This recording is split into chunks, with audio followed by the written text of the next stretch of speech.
Acara yang keenam yaitu penyampaian materi edukasi dengan judul Bagaimana Mendidik Anak dan Melatih Kesabaran di Era Pandemik.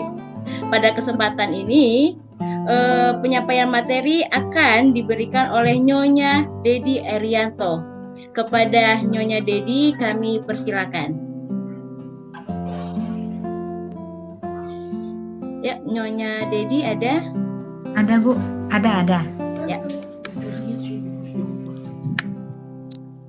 Baik, Assalamualaikum warahmatullahi wabarakatuh. Waalaikumsalam warahmatullahi wabarakatuh. Yang saya hormati tentunya Ibu Ketua, Ibu Yuni, kemudian Ibu Wakil Ketua, kemudian Ibu-Ibu pengurus dari Iwabri Kancamana, serta anggota-anggota Iwabri semuanya. Salam kenal, saya Ibu Dedi Erianto atau biasa dipanggil Ibu Dini kalau di Bengkulu, karena kebetulan profesi saya sebagai psikolog di sana. Pada kesempatan kali ini mungkin akan ada slide yang saya bagikan, bisa dibantu untuk menjadi hostnya. Ibu, materinya gimana nih? Kalau saya dijadikan host, saya bisa share screen. Coba. Mas Roza minta tolong Bu Dedi dijadikan host dulu biar bisa share screen ya. Sudah Bu, silakan Bu. Oh ya, Sudah, oke, baik. Oke. Sudah nampak Ibu di layar? Sudah, Bu. Oke, terima kasih banyak Ibu. Baik, yang pertama saya ucapkan terima kasih yang sangat luar biasa kepada Ibu Yuni tentunya gitu, karena pada kesempatan kali ini saya bisa berbagi ilmu, kita sharing sama-sama gitu. Ini termasuk yang saya pernah mengisi di Iwabri Bengkulu juga, kemudian di Ikatan Istri-Istri Pimpinan di BUMN juga. Nah, kali ini kita juga lagi diberi kesempatan untuk belajar bersama-sama dengan Ibu semua tentang bagaimana sih mengendalikan diri pada saat pandemi ya. Kalau tadinya judul yang saya sampaikan mendidik anak di masa pandemi, kemudian ibu-ibu ternyata pengennya gimana sih mengendalikan emosi gitu ya Bu Yuni dan ibu-ibu semua pada waktu pandemi itu gimana gitu. Karena kita ngadepin anak biasanya cuman berapa jam, ini bisa seharian ngadepin anak. Kalau anaknya satu mungkin agak mending ya. Saya yang satu aja udah wow gitu ya. Apalagi yang lebih dari satu di rumah seharian gitu. Wow, seru sekali gitu.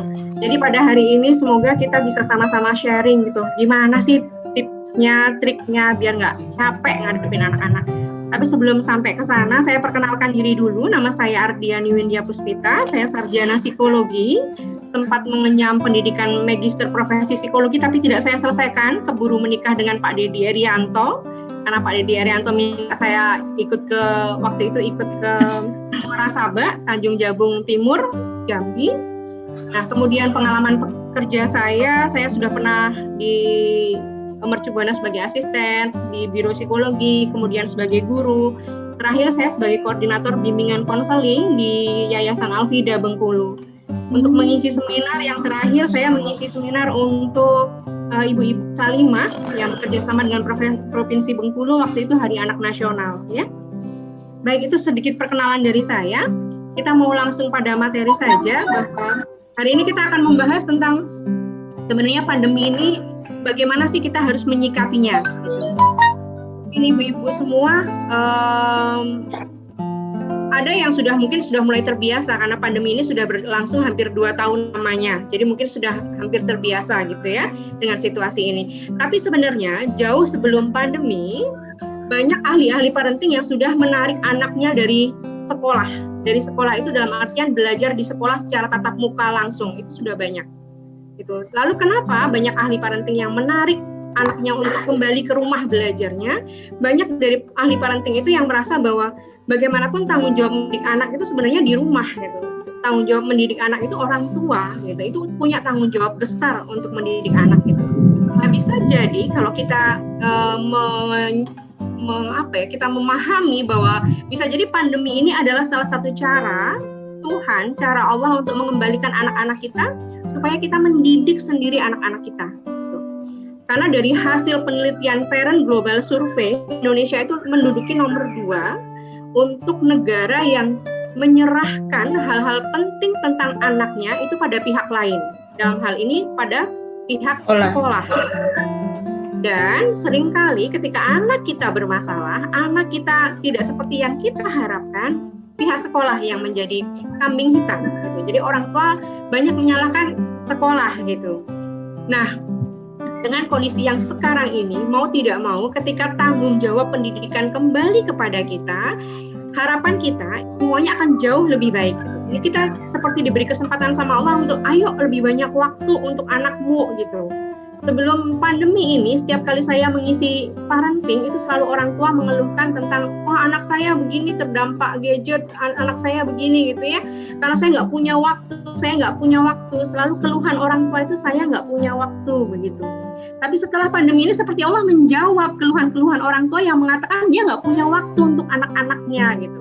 Tapi oleh Allah diberikan waktu, sekarang ngeluhnya lain lagi. Aduh pusing, anak saya di rumah terus pusing, keinginannya macam-macam gitu ya. Kasih ini minta ini, belum tiap hari harus gadget, kuota dan lain sebagainya. Gitu ya, itu udah sifat manusia. Tapi hari ini kita akan belajar bagaimana supaya kita bisa menghadapi situasi ini dengan bijaksana tentunya. Nah, pada kesempatan ini kita punya dua pilihan. Yang pertama flight atau fight. Flight jelas, kita kabur gitu ya. Tidak mau dengan situasi ini gitu. Atau fight. Fight itu dalam arti kita berjuang, kita harus melawan ini gitu. Lalu caranya gimana gitu yang jadi pertanyaan semua orang tua. Jadi kemampuan manusia itu sebenarnya tidak hanya intelligence quotient, tidak hanya emotional quotient, tapi juga ada adversity quotient. Adversity quotient itu yang mungkin kita seringkali banyak yang belum mendengar apa sih adversity quotient gitu. Apa itu gitu. Ternyata setiap manusia itu diberi kecerdasan oleh Allah untuk menghadapi kesulitan atau hambatan dan kemampuan bertahan dalam berbagai kesulitan hidup dan tantangan yang dialami. Gitu ya. Ternyata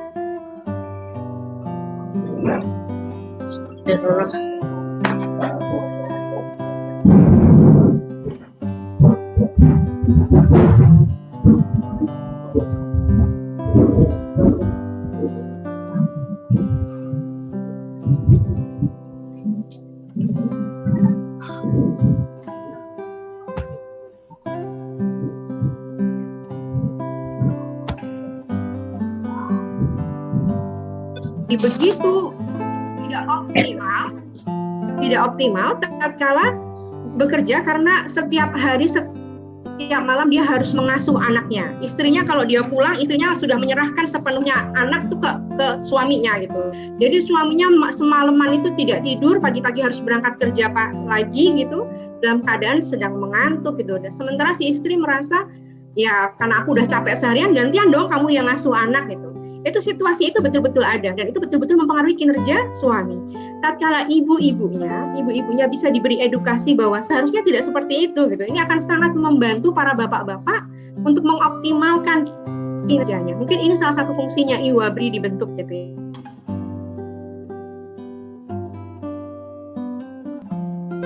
Karena kebetulan juga ibu pimpinannya juga tidak ada gitu ya, jadi seperti kesulitan untuk bagaimana saya merangkul anak buah saya gitu supaya saya bisa memberi edukasi tentang ini. Nah, ketika Ibu Yuni memberi kesempatan untuk ibu-ibu kamu nih, ayo dong gitu, anak buahnya diajakin. Karena kalau kita bisa menjalin komunikasi, situasi yang disampaikan oleh suami saya itu saya akan mudah sekali menjalin komunikasinya. Si istri tersebut juga tidak merasa saya menggurui begitu. Mungkin itu salah satunya. Nah, ini yang dimaksud dengan manusia itu harusnya fight dengan keadaan, gitu ya. Ini salah satu contohnya. Nah, adversity quotient manusia itu dibagi menjadi 3. Ada quitters, ada campers, ada climbers. Ada 3. Dan ibu-ibu diminta untuk memilih kira-kira yang mana ya? Aku tipe yang mana ya? Aku tipe yang quit, aku tipe yang camp, atau aku tipe yang climb. Gitu. Quitters jelas dari namanya. Quitters berhenti gitu. Ketika menghadapi situasi pandemi ya udah pasrah. Anak mau kayak apa ya udah gitu. Tunggu aja sekolah buka gitu. Ada orang tua yang seperti itu, nggak mau tahu gitu. Habis mau gimana lagi? Aku nggak bisa didik anak. Aku biasa sekolah kok yang didik. Udah tunggu sekolah buka, tunggu pandemi berakhir deh gitu. Ada yang kayak gitu. Lalu ada yang camper. Mau nih usaha, tapi nggak mau susah-susah. Usahanya dikit aja deh. Kalau udah nyerah udah gitu. Jadi nggak mau berat-berat, tapi kalau udah nyerah udah balik ke camp, balik ke kemah gitu. Ada yang seperti itu. Lalu ada yang climbers. Climbers itu fight gitu ya. Nih, fight climbers itu apa itu? Pemikir yang selalu memikirkan ini peluang gitu. Dan yang diminta oleh anak-anak kita, dia memiliki orang tua yang seperti ini. Peluang, ini peluang. Buat saya lebih dekat dengan anak saya, gitu. Buat saya menjalin komunikasi jauh lebih baik dengan anak saya.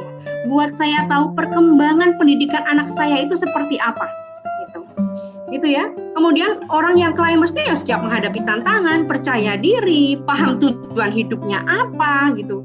Tidak menyesali kalau misalnya gagal dia bangkit lagi, dan mereka orang-orang yang pembelajar seumur hidup. Dan menjadi orang tua adalah pembelajar seumur hidup. Anak kita usia 2 tahun seperti ini, usia 4 tahun seperti ini, usia 6 tahun seperti ini, 8 tahun seperti ini, 10 tahun seperti ini. Anak-anak akan terus berkembang dan mereka akan terus menampilkan diri yang berbeda seiring usia mereka. Oleh karena itu orang tua harus mau belajar seumur hidup untuk anak-anaknya, gitu ya. Nah, ini yang diharapkan dari anak-anak kita. Punya orang tua yang karakternya seperti ini. Nah, pengasuhan anak itu sejatinya dari rumah dan dari sekolah. Kalau tadi saya sempat menyinggung bahwa sebagian besar dulu pengasuhan anak itu di sekolah. Saatnya ini kembali ke rumah gitu. Anak-anak tidak bisa nunggu sampai sekolah buka, sampai kondisi normal, itu tidak bisa nunggu. Anak-anak sudah ada sekarang dan perkembangannya setiap hari terus berkembang, terus bertumbuh, terus berubah begitu ya. Nah, yang perlu menjadi pembelajaran kita bersama di usia 0 sampai 7 atau 8 tahun itu kemampuan pendengarannya itu sedang bagus-bagusnya, kemampuan penglihatannya sedang bagus-bagusnya, kemampuan otaknya sedang bagus-bagusnya, dan kemampuan fisiknya sedang bagus-bagusnya.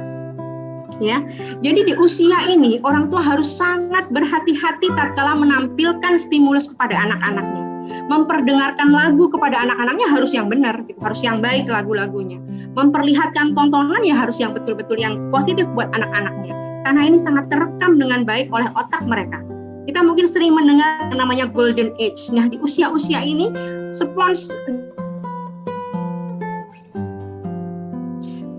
itu untuk usia 0 sampai 8 tahun ya. Kemudian kalau di usia 7 sampai 15 tahun, anak seperti apa? 7 sampai 8 tahun, 7 atau 8 tahun sampai ke 15 tahun, itu anak akan lebih membutuhkan peran ayahnya. Gitu ya. Jadi hati-hati dalam menyikapi anak di usia 8 sampai 15 tahun. Karena kita akan menuainya tatkala di usia 15 tahun ke atas gitu ya. Di usia 0 sampai 8 tahun, anak lebih menyerap pendidikan dari ibunya, peran mothering, sementara 8 sampai 15 anak lebih menyerap dari ayahnya. Ya. Jadi di 8 sampai 15 ayah harus punya sikap yang luar biasa hati-hati dan tegas menegakkan aturan dengan baik tapi tetap menghargai anaknya. Supaya di usia di atas 15 tahun kita tidak menuai badai. Menuai badai apa? Menuai badai fatherless dan motherless gitu. Anak yang kurang kasih sayang ayah atau anak yang kurang kasih sayang ibu. Seperti itu. Nah, parenting juga berarti tentang fathering dan mothering. Ya. Parenting itu juga berarti tentang fathering dan mothering. Apa artinya? Bahwa di situ ada peran ibu dan ada peran ayah gitu. Kalau dulu mungkin pada waktu kita dibesarkan oleh orang tua itu lebih banyak peran ibu. Ayah bekerja, ibu di rumah. Tapi sekarang sudah tidak ada lagi. Ibu sudah ikut bekerja karena orang tua si ibu menuntut anaknya bekerja, menyekolahkan tinggi-tinggi anaknya, ingin anaknya bekerja. Jadi hari ini anak-anak kita ya memang dihadirkan oleh orang tua yang kedua-duanya bekerja. Oleh karena itu perannya harus dua-duanya. Kalau dua-duanya bekerja, berarti dua-duanya harus bekerja sama juga dalam mendidik anak-anaknya, gitu ya. Yang perlu kita ingat, saat suami istri sedang bermasalah, periksa bagaimana hubungan dengan Allah, baik itu ayah maupun suami, maupun ibu atau istri. Jadi saat kita bermasalah dalam rumah tangga kita, cek bagaimana hubungan kita dengan Tuhan. Itu yang paling penting, ya. Terutama peran imamnya, peran ayahnya, bagaimana ayah dengan Tuhan. Itu yang paling utama, ya. Parenting skill memang penting, tapi kedekatan kita dengan Tuhan, kedekatan kita dengan Allah jauh lebih penting, gitu ya. Kemudian pandemi ini adalah momen untuk kita semakin intens beribadah kepada Allah dengan fleksibelnya waktu yang kita miliki. Begitu. Suaranya agak terganggu ya Bu, karena hujan, mohon maaf gitu. Tapi semoga masih bisa menyimak slide-nya. Clear kok Bu, clear, nggak apa-apa, bagus. Iya, oke. Kemudian kunci sukses mendidik anak. Kunci sukses mendidik anak, kita tuh hasil didikan kita itu sudah keren apa belum? Tatkala usia psikologis anak lebih maju daripada usia biologis anak, gitu ya. Jadi kalau anak kita hari ini umurnya 8 tahun tapi masih seperti anak umur 6 tahun, artinya kita masih gagal dalam mendidik anak kita, gitu ya. Di usia 8 tahun dia masih makan disuapin, baju dipakein, mau sekolah buku-bukunya kita yang masukin. Itu masih belum sukses kita dalam mendidik anak, gitu ya. Jadi sukses didik anak kalau usia psikologisnya lebih matang. Usianya 8 tahun dia bisa jadi lebih dewasa, usia psikologisnya 10 tahun. Waktunya belajar, waktunya sudah makan sendiri, bahkan sudah belajar menyiapkan makanannya sendiri, gitu. Itu yang namanya kita sukses dalam mendidik anak, gitu ya. Nah, kemudian kita saatnya kembali pada esensi. Ketika kita diberi kesempatan untuk mendidik sendiri anak-anak kita harus kembali pada esensi prinsip pengasuhan itu apa? Yaitu kesepakatan antara ayah dan ibu. Kesepakatan dalam hal apa? Prinsip pengasuhannya, pola pengasuhannya, dan rujukan pengasuhannya, gitu ya. Hari ini banyak sekali anak-anak yang bermasalah karena ayah dan ibu tidak konsisten. Ayah cenderung jadi polisi, ibu cenderung jadi pengacara. Jadi kalau anaknya bermasalah, ayahnya mau menindak, ibunya yang jadi pembela. Nah, itu nggak akan sukses anak-anak kita. Ayah dan ibu harus satu suara, tidak saling menjelekkan satu sama lain. Jadi kadang ada orang tua yang, udah deh nanti aja biar ayah yang ngurus gitu. Bentar lagi ayahmu pulang loh, ayo beresin loh. Anak-anak hanya takut sama ayahnya, nggak takut sama ibunya gitu ya. Mungkin hari ini kita masih ketemu dengan hal-hal yang seperti itu. Kenapa? Karena ayah dan ibu belum konsisten dalam hal ini, belum sama gitu ya. Nah, yang perlu kita ingat bahwa anak adalah amanah Allah gitu, yang suatu saat nanti kita akan dimintai pertanggungjawabannya. Mau yang muslim, mau yang bukan muslim sama gitu. Nanti Tuhan tanya bagaimana kita mendidik anak-anak kita gitu. Itu yang akan dipertanyakan pertama kali, gitu ya. Kemudian anak itu adalah takdirnya Allah kepada kita. Bukan kepada sekolah, bukan kepada pihak lain, tapi takdirnya dikasih ke kita. Berarti kita yang punya tanggung jawab buat didiknya, gitu ya. Kemudian tujuan utama kita adalah menjadikan anak kita soleh dalam artian surga.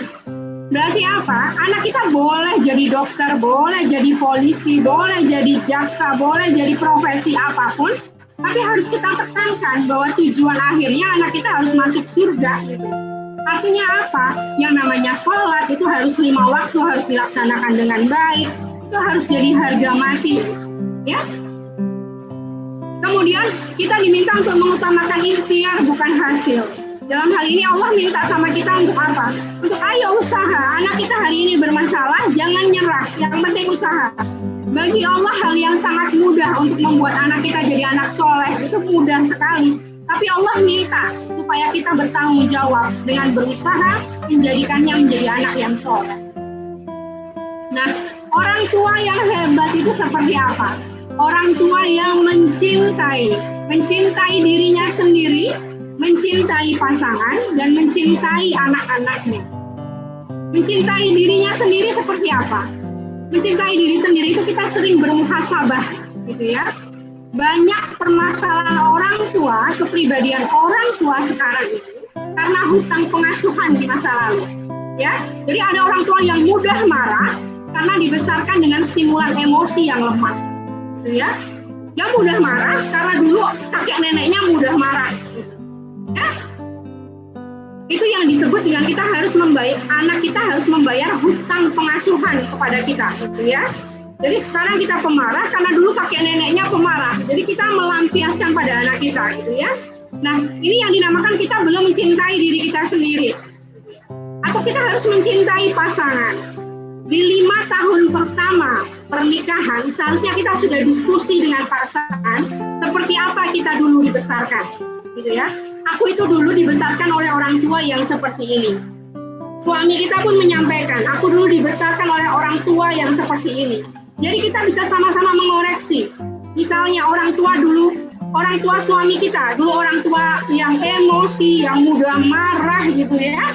Nah, berarti kita harus apa? Harus bekerja sama supaya suami tatkala marah dengan anak, marahnya berlebihan, kita bisa mengingatkan gitu loh.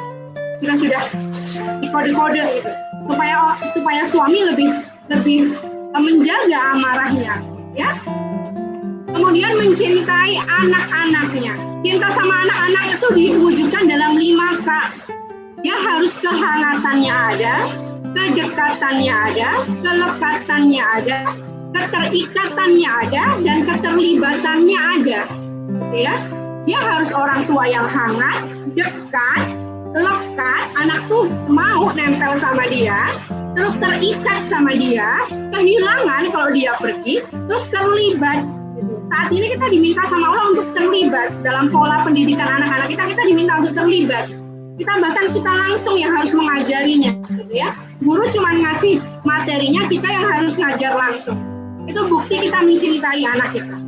Ada orang tua yang total jadi murabi. Artinya apa? Total jadi orang tua, jadi guru, jadi pelatih, itu kita harus total gitu. Tanda-tandanya apa? Kita mengerti tahap perkembangan anak. Anak-anak itu gimana? Usia remaja itu gimana? Dewasa itu gimana? Kita harus tahu tahap perkembangannya. Kemudian orang tua yang ridho menjadi teladan. Gitu ya. Anak itu mengkopi ujaran dan tindakan, dan model yang terbaik adalah ayah. Gitu ya. Suami istri harus kompak gitu.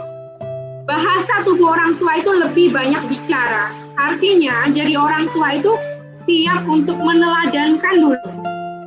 Kalau kita mau nyuruh anak kita sholat, kita dulu sholat, gitu ya.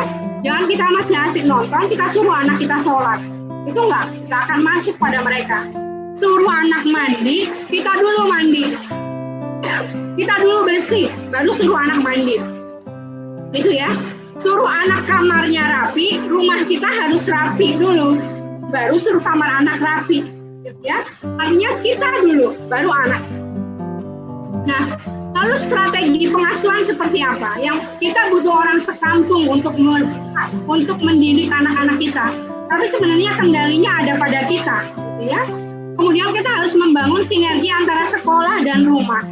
Sering kali ketika saya sedang mengisi parenting di sekolah itu mengeluhkan orang tua itu begini, ustazah orang tua itu begini gitu. Karena nggak konsisten. Si sekolah minta gini, orang tua minta gini. Makanya harus sama gitu ya. Sekolah harus punya referensi tentang tahap perkembangan anak. Contoh, anak di bawah kelas 4 SD, apresiasinya adalah memuji. Ya. Sementara anak di atas kelas 4 SD, apresiasinya adalah menghargai. Ini sekolah harus tahu.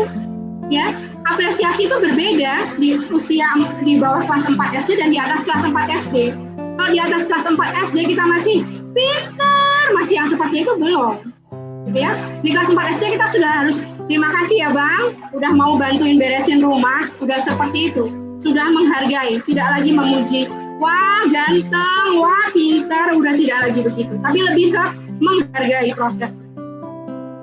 Kenapa? Karena sejatinya keluarga adalah tempat terbaik bagi proses pendidikan anak. Fungsi keluarga itu harus hidup dan bernyawa secara utuh. Orang tua itu harus menjadi guru terbaik bagi anak-anaknya.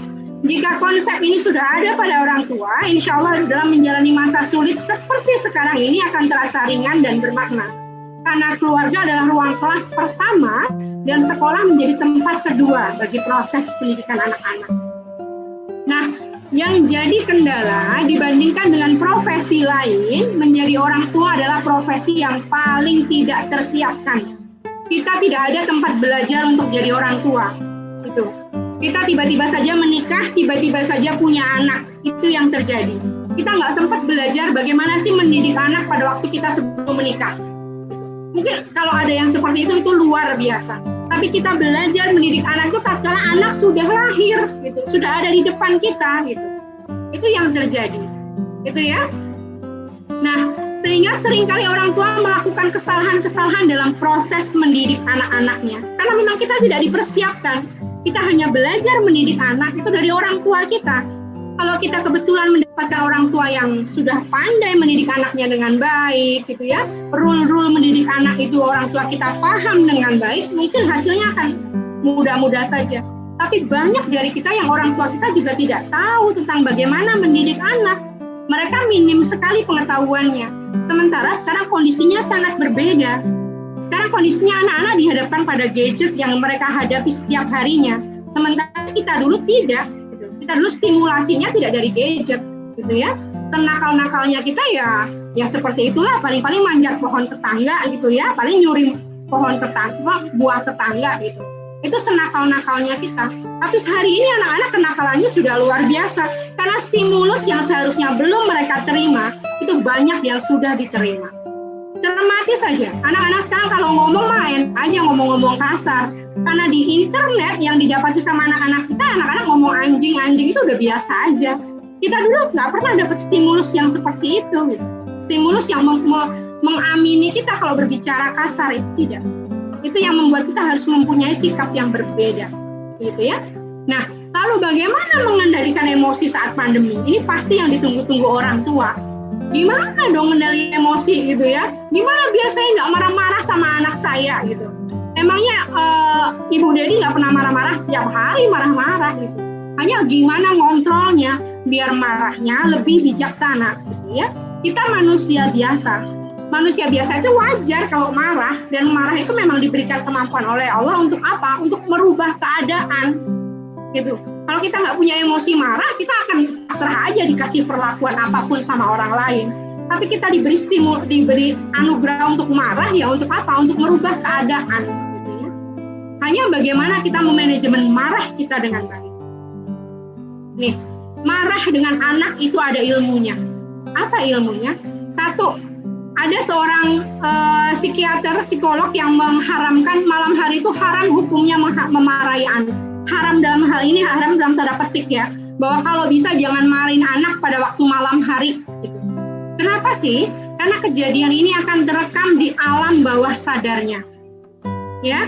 Malam hari dan waktu subuh itu kondisi otak berada pada frekuensi alfa theta, yaitu kondisi non logis.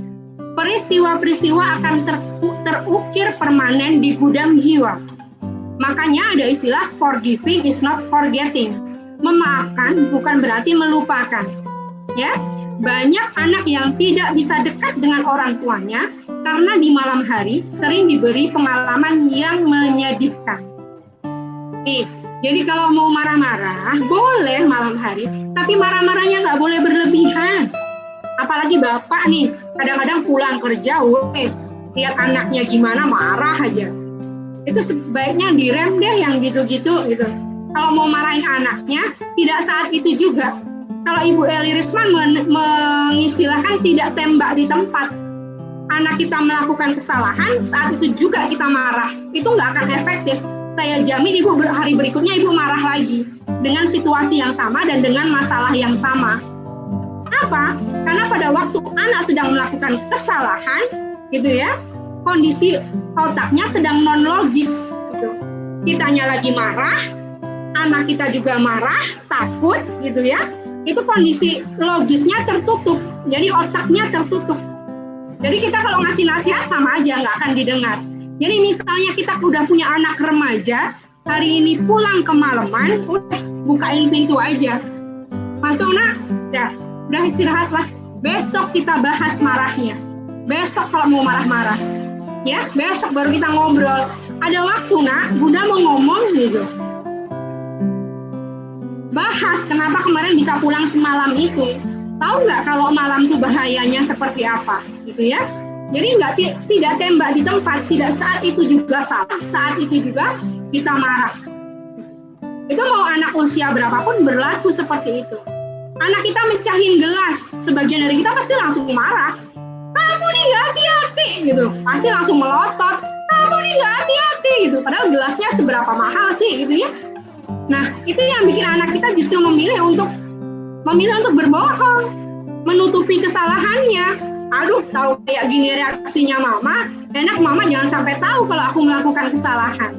Mulai sekarang direm, Kalau udah tahu anak mecahin gelas, aduh deh, hati-hatilah lain kali. Tadinya udah mau melotot, tapi ingat ilmunya gitu. Kalau saat itu juga kita marahin dia juga nggak efektif.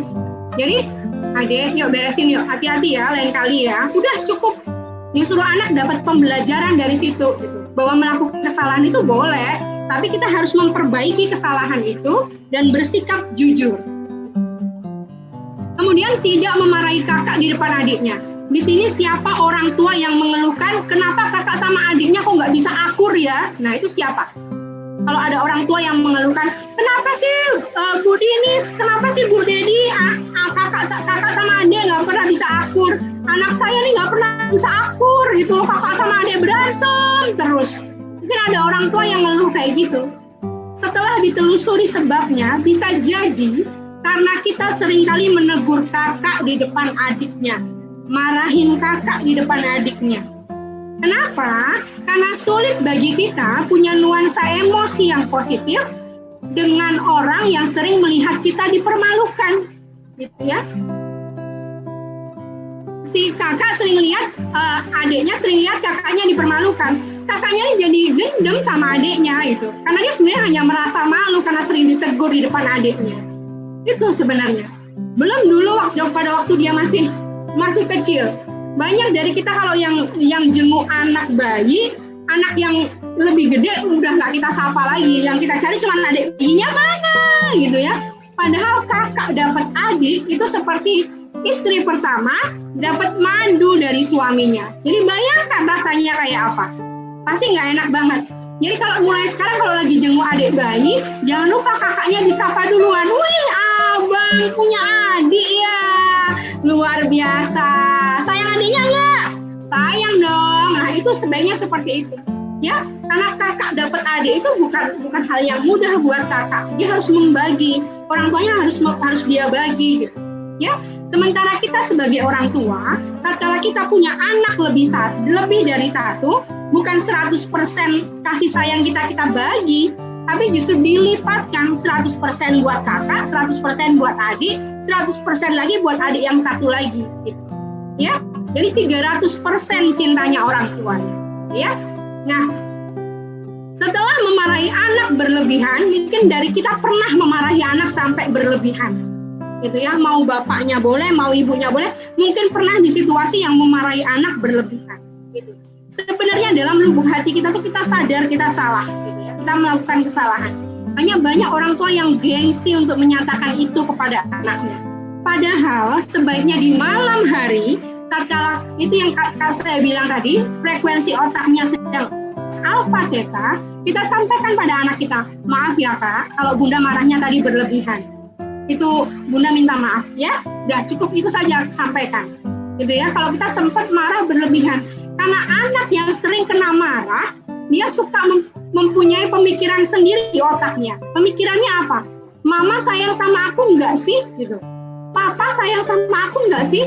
Kalau sayang kok tiap hari aku dimarahin sih? Gitu loh. Itu pertanyaan-pertanyaan itu ada di dalam jiwa mereka, tapi tidak diutarakan. Hari ini kena marah, nggak pernah ada pembahasan, oke.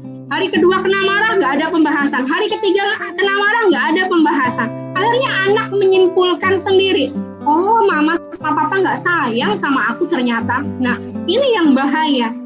Ya, jadi banyak anak-anak yang bermasalah yang saya temui itu karena apa? Karena dia merasa tidak disayang oleh orang tuanya. Padahal kita harus mempersepsikan anak-anak kita itu sangat menyayanginya. Hingga kadang-kadang kita salah mengontrol diri karena saking sayangnya sama dia. Saking khawatirnya. Nah, nggak semua anak itu bisa menangkap itu. Di mata mereka cuma bundanya marah-marah, ayahnya marah-marah. Itu di mata mereka. Inilah perlunya pembahasan. Tatkala kita habis marah-marah sama anak, ini perlu pembahasan. Kemudian tidak memarahi anak di depan umum. Kalau hari ini ketemu anak yang sangat pemalu, cek pernah nggak kita marahin dia di depan umum? Ya, anak-anak yang kena marah di depan umum, dia bisa menjadi anak yang fobia sosial, nggak mau keluar rumah, gitu ya, takut keluar rumah, takut ke tempat umum, ya. So hati-hati kalau mau negur anak-anak kita. Kemudian hindari membentak anak, karena membuat anak tidak percaya diri, pemarah, kurang inisiatif, dan pemberontak. Itu yang akan terjadi. Ya, kalau mau anaknya pede, yuk kurangi bentak anak. Mau anaknya mampu mengendalikan emosi dengan baik, yuk kurangi bentak anak. Mau anaknya berinisiatif dan tidak pemberontak, kurangi bentak anak, gitu ya. Jangan salah, saya bukan nggak pernah, tapi belajar untuk mengurangi, belajar untuk lebih memanajemen emosi, gitu ya. Lalu cara marah yang tepat seperti apa?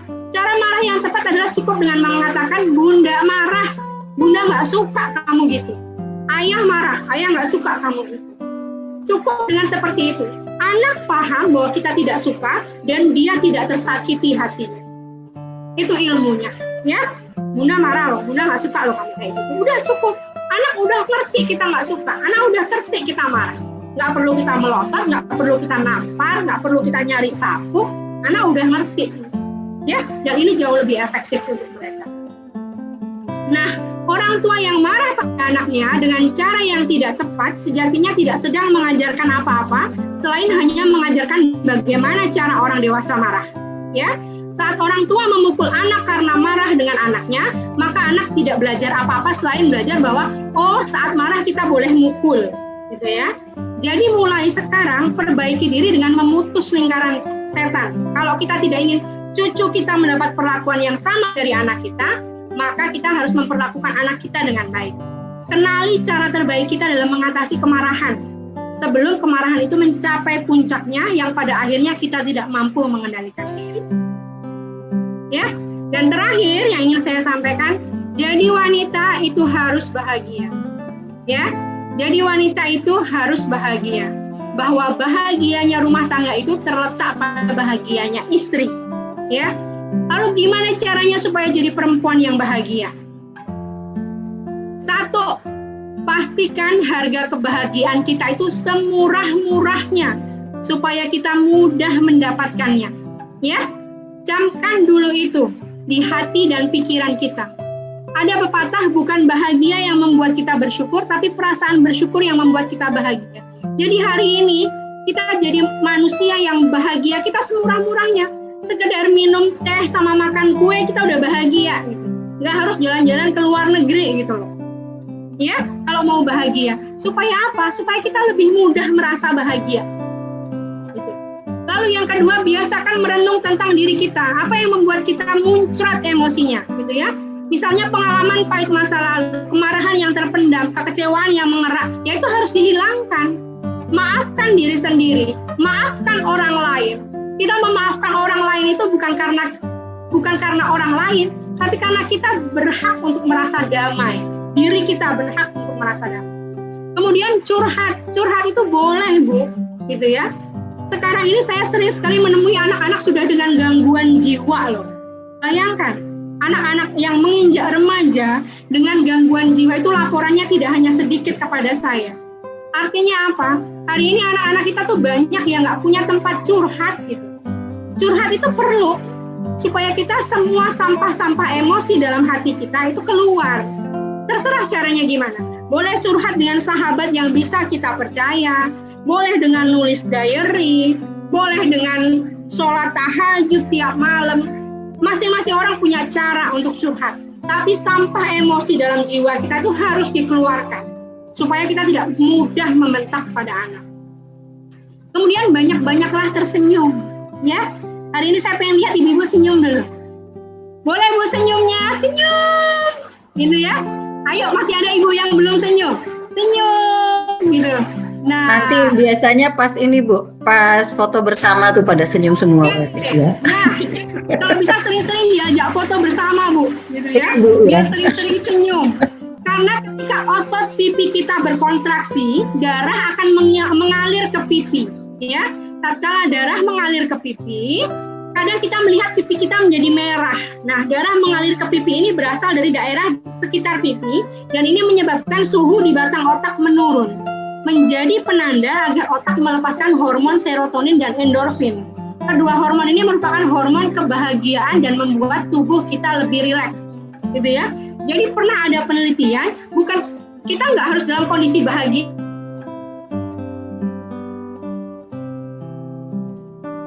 Jadi kalau bisa ibu-ibu sering senyum deh, gitu. Ya, lebih sering tersenyum, itu bikin kita lebih bahagia. karena suhu di batang otak menurun, nggak gampang marah-marah lagi, gitu ya. Kemudian biasakan mengubah posisi tubuh saat marah. Ini Nabi Muhammad yang ngajarin kita. Karena ternyata mengubah posisi tubuh itu dapat menurunkan hormon testosteron, gitu ya, yang membuat kita emosi, yang membuat kita menjadi energinya lebih tinggi.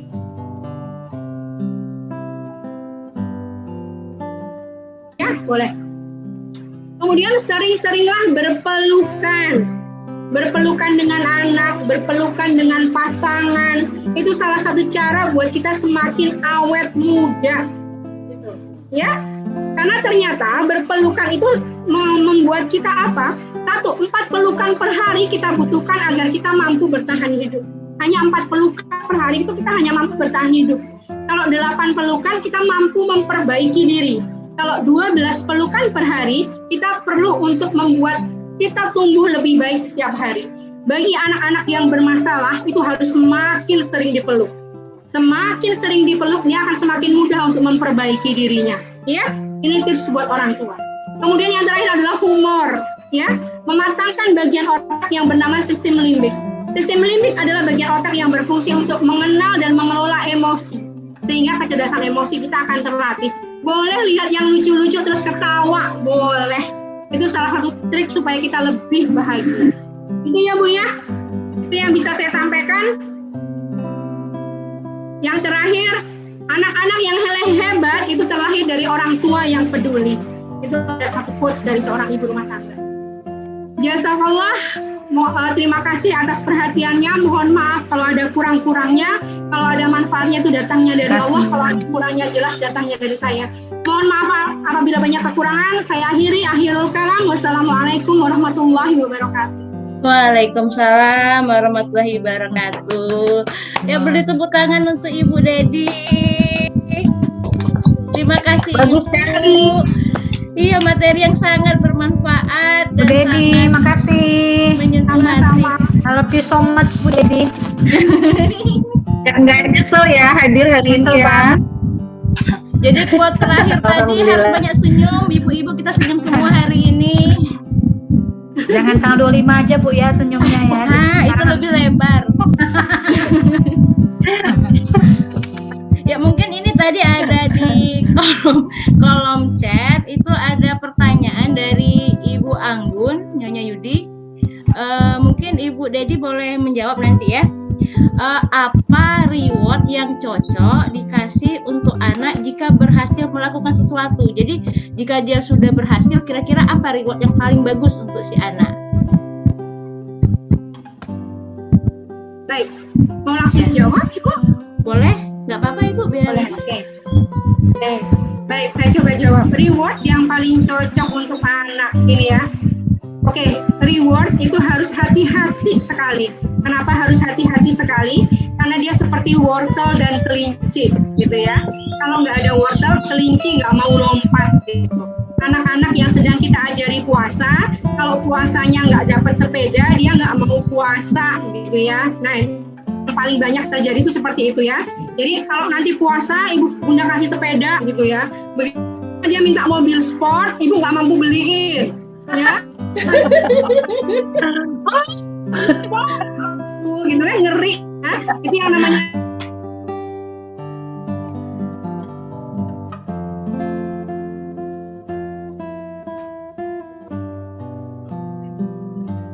bisa dengan permen sebuah seiring dengan usianya dia. Artinya reward benar-benar harus hati-hati. Lalu caranya gimana ngasih reward biar anak-anak kita nggak terus-menerus dengan reward? Yang pertama begini, sebaiknya reward itu tidak diberikan di awal, gitu ya. Mungkin untuk anak-anak usia yang masih kecil, mungkin dia untuk berpikir abstrak masih susah, dia harus berpikirnya konkret, oke lah gitu ya. Misalnya kalau bisa buang sampah sendiri, Bunda kasih permen, boleh. Tapi sambil ngasih permen, sambil ngomong, Adek, yang betul sebenarnya adik buang sampah tanpa permen itu lebih hebat. Tapi hari ini Bunda kasih permen ya. Tapi besok lagi kalau Bunda minta tolong nggak pakai permen lagi ya. Nah itu diberi kayak gitu, diberi syarat gitu ya. Jadi ada pembahasannya, nggak asal beri aja gitu ya. Kemudian pun dengan mengajari anak-anak puasa nih, biasanya orang tua kan pakai reward. Boleh Dia nanti Bunda belikan jam loh kalau 10 hari puasa.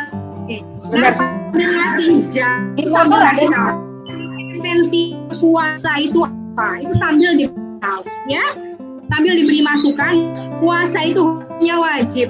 Karena Bunda masih kasih jam karena adik masih belajar, badan adik belum terlalu kuat.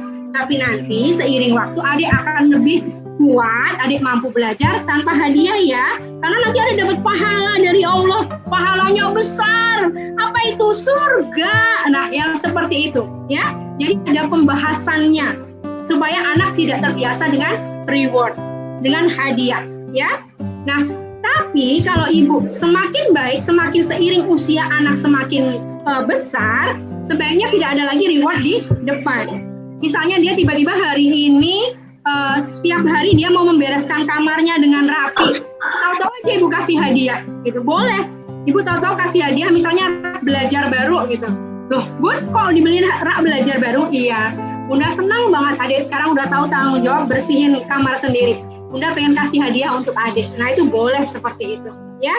Nah, tadi saya sudah sampaikan, reward untuk anak di bawah kelas 4 SD itu rewardnya pujian. Wah, abang pinter, wah abang ganteng gitu ya. Tapi kalau sudah di atas kelas 4 SD, rewardnya udah terima kasih ya. Piringnya ke tempat cuci piring. Makasih ya bang. Nah, udah hargaan, bukan pujian, tapi hargaan. Dan kita ini masih butuh setiap kali belajar mengerjakan tugasnya sendiri, kita kasih reward. Itu dong, keren, Bunda.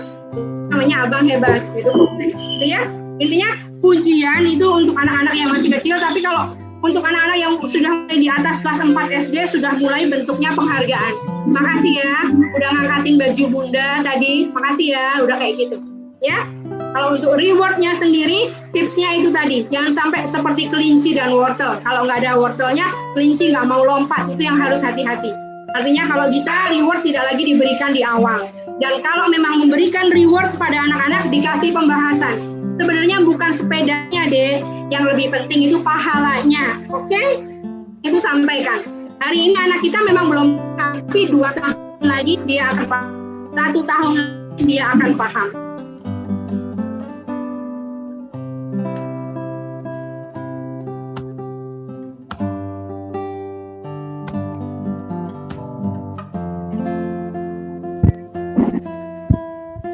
Semoga menjawab. Makasih Ibu. Ya, benarnya kita kasih pertanyaan terakhir ya Ibu ya. Dari Ibu Lena. Ini masalah jalan-jalan akhir minggu Ibu. Jadi kalau kita ibu-ibu ini kan akhir minggu itu sangat ditunggu untuk jalan-jalan. Tapi kan ada kadang suami lagi sibuk, masih ada lembur. Nah, efeknya kalau untuk jalan-jalan ini sebenarnya ada anaknya umur 2 bulan. Bagaimana? Ada manfaatnya atau gimana menurut pandangan Ibu? Jalan-jalan akhir minggu. Artinya ternyata ada situasi di mana kita hari ini nggak bisa jalan-jalan gitu ya. Gitu kan? Ya. Nah, anak nggak apa-apa, harus dibiasakan untuk situasi itu, bahwa tidak semua situasi itu bisa sesuai dengan apa yang dia inginkan. Tidak apa-apa. Anak kecewa, anak nangis, dipeluk, diterima perasaannya. Ada sedih ya, hari ini nggak bisa jalan-jalan ya. Maaf ya, ayah masih lembur, sama Pak Riko disuruh lembur gitu ya. Kita ngobrolnya sama Bu Riko, tolong dong Pak Riko jangan suruh lembur gitu. Enggak ya. Ini anaknya jangan Pak Riko kata. Ada pekerjaan ya, maaf ya, udah nggak bisa menepati janji Bunda untuk kita main ini yuk, kita ganti main ini yuk gitu ya. Tapi intinya anak diterima perasaannya. Terus ketika menghadapi situasi yang tidak seperti dia inginkan, ya nggak apa-apa. Anak juga harus belajar kecewa loh, gitu ya. Karena dia tidak akan menghadapi di dunianya itu selalu sesuai dengan yang dia inginkan, gitu. Jadi nggak apa-apa. Diterima perasaannya, dihibur, terus ya dialihkan lah supaya dia tidak terlalu terkonsentrasi dengan itu. Dan jangan lupa minta maaf ya. Kalau sebelumnya kita sudah sempat menjanjikan, minta maaf kalau kita tidak bisa menepati janji, gitu ya. Dan tentunya harapannya untuk Pak Riko, tolong Pak jangan sering lembur gitu. Ada Bu Riko. Sekalian curhat Bu. Maaf Bunda, boleh tanya lagi, lanjut tanya? Sebentar Bu Amrul. Ya. Ini saya lihat masih ada pertanyaan di, Iya. di ruang chat. Sebentar, saya tanya Mas Roza dulu. Kita ada batasan waktu nggak untuk Oh ini? iya, Tanya. Mas Roza gimana? Mas Roza, kita ada batasan waktu nggak untuk kegiatan ini, Mas? Atau inunum tanya lo betul. Apa? Anak-anak ini cara mengatasi Jam 4 ya. Iya, ya udah. Ini aja lah Ibu, mungkin kalau jam ada yang masih ada pertanyaan Ya, nanti langsung kita aja. ke grup Oke. aja ya. Gini, Kita di gini. grup. Saran saya sih sebenarnya catat aja dulu. Bisa Heeh. kita jawab grup ya Bu, jangan Iya. pribadi. Jadi kita semua bisa tahu ini Unek-uneknya. pelajaran masih berlanjut. Iya. Kebetulan saya juga ada pertanyaan sih sebenarnya, tapi nggak apa-apa, kita pending dulu. Iya. Silakan kalau kita mau selesaikan karena kita masih ada lomba lagi ya. Iya, Ya. masih ada satu kegiatan lomba. Iya. Kasihan MC-nya udah nggak sabar kayaknya itu. Oh iya. Udah gelisah. Oke, silakan Bu Amrul. Ya, terima kasih penyampaian materi dari Nyonya Dedi. Jadi kesimpulan dari penyampaian materi tersebut, kita harus merubah mindset. Sekolah bukan sebagai tempat pendidikan utama. Yang utama itu adalah orang tua. Dan orang tua itulah sebagai cermin untuk menjadikan anak itu bagaimana. Jadi jangan takut, jangan bingung, bukan sekolah tapi orang tuanya masing-masing. Materinya sangat bagus, sangat bermanfaat, banyak pertanyaan, artinya banyak yang ngena ke hati artinya. Nanti kita lanjutkan di grup Iwabri saja.